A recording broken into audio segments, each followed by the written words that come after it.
K15! Без разлика дали се работи за обичен, секојдневен, интелектуален или сексуален, односот помеѓу мажот и жената од секогаш бил своевиден социолошки феномен.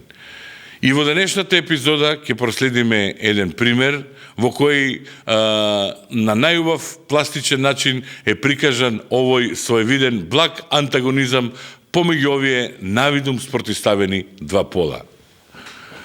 Дечки, повелете, време сега. Блажо, разбираш.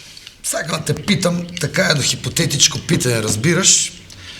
Баш да сакам да го чувам твоето мислење, што може и на мене ќе им помогне по натамошното искуство, разбираш, со жени, јас што ќе го имам во живото понатам, разбираш. Писто, зошто толку увод даваш? Ти знаеш што јас и ти сме били искрени секој пат. Што са, јас ќе те питам, разбираш, значи нема проблем.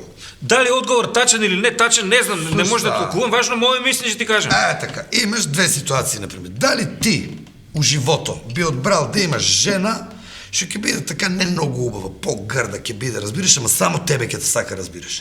Или па од друга страна би земал некоја убава, некоја кукла, некоја лепоца што ќе те сака и тебе, ама ќе мрда опашката и со други ќе оде, разбираш. Какви сте вие прашања, бе, ти шо е, на шо личи ова, бе? Шо бе? Сега грда мене да ме сака, бе. Убава си земам, бе. Шо ако шета вама таму, убава, жена треба да биде убава, каква грда? Како бе таа работа, ќе те сака тебе, са и со други ли доде, разбираш, типат. Ристо, по-убава торта да е убава торта да ја јадиш, да ја поделиш со пријателите, него помија да имам и сам да ја јадам.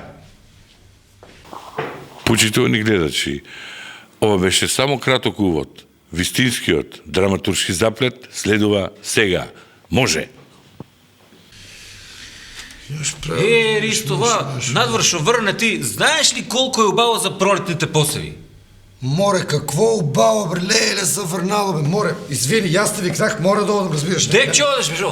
Море, жена ми е низ град, без чадери, излезена, морам да идам да ја однесам чадери. Извини, моля ти ќе почекаш. Абе, море, папу черни еден, чадър ќе и носиш на жена ти.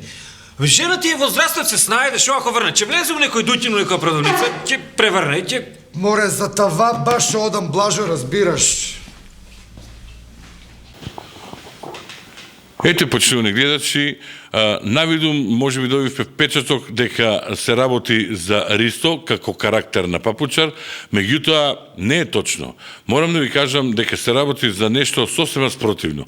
Тој со одењето да ја однесе чадор на жената сака да спречи една женска основна карактеристика, односно трошењето пари без веза.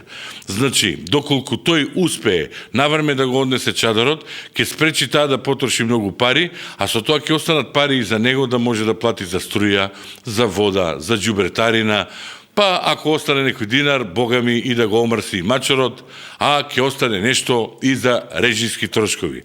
Затоа режија моли Бога Ристо да го однесе на време чадорот, оти на пари за хонорари за оваа епизода. K15!